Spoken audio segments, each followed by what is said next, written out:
Sa ibang balita, pwede nang makakuha ng 30-year amortization ang mga first-time homebuyers sa Canada simula Agosto.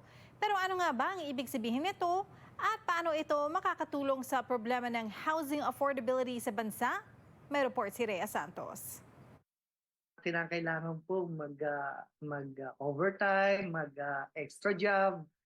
Yung po yung parang nagiging pinakadiskarte namin tapos sa tipid, kung puwedeng i-cancel yung mga dapat i-cancel. Hindi biro ang paghahanda na ginagawa ni Angelo Oliva para makabili ng pinapangarap na bahay. Ngayon po nagrerenta po kami, parang pinaghahandaan nga po kasi talaga namin yung pagkuha ng bahay. Unang-una nag-open po kami ng, first time home buyers account, tsaka ng RRSP. So, kahit mahirap mag-ipon dito sa Canada, sinubukan pa rin namin parang sige ipon lang ng ipon. Meron po kaming parang tina-target lang na amount na less than sa may approve, ano namin po amount. Hindi po namin siya puwedeng sagarin kasi medyo magiging mas mabigat po siya. As much as possible, mas mababa po para sa approve namin na amount sa pagkuha nga po ng bahay. I would say like, more or less like 400,000. Epektibo August 1, papayagan na sa Canada ang 30 taon na amortization para sa mga eligible first-time home buyers. Anunsyo ng Feds para matulungan ang mga nakababatang Canadians makabili ng kanilang unang bahay. Puwede pong pag-isipan pero kasi po dito yung tinitignan po namin yung mga bagong ginagawa, above ano po siya, sa amount ng approve sa'min mas mataas. So parang kung may makikita po kami na bagong gawa tapos sakto po sa budget namin, why not? Dalawang bagay ang tinitingnan dito. Ikaw dapat ay hindi pa nakakabili ng bahay dito sa Canada. Ikaw ay first-time home buyer dito sa Canada. Ang pangalawa is, ito po ay applicable lamang doon sa mga newly built na homes.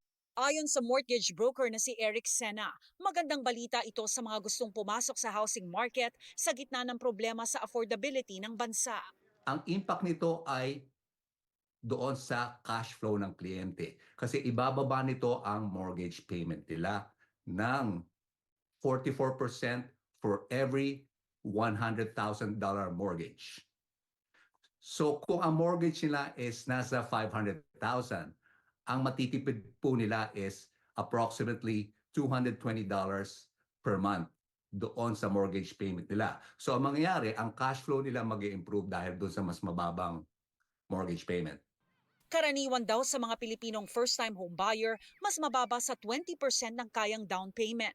Kaya dapat insured ang mortgage na aaprubahan. So ang mga mortgage application na merong down payment na less than 20%, that's subject to default insurance premium na imposed ng lender. So because ang default insurance premium, kailangan niya ng bangko para mag-back up dun sa mortgage na ina-approve nila dun sa kliyente. Epektibo ito sa mga mortgage insurance applications na isusumite ng mga lenders sa mortgage insurers simula August 1. Hindi po biro ito na pagkuha mo na hindi mo pag-aaralan kung anong papasukin mo kasi matagal mo 'tong, babayaran 'to, eh. Rhea Santos, Omni News, Vancouver.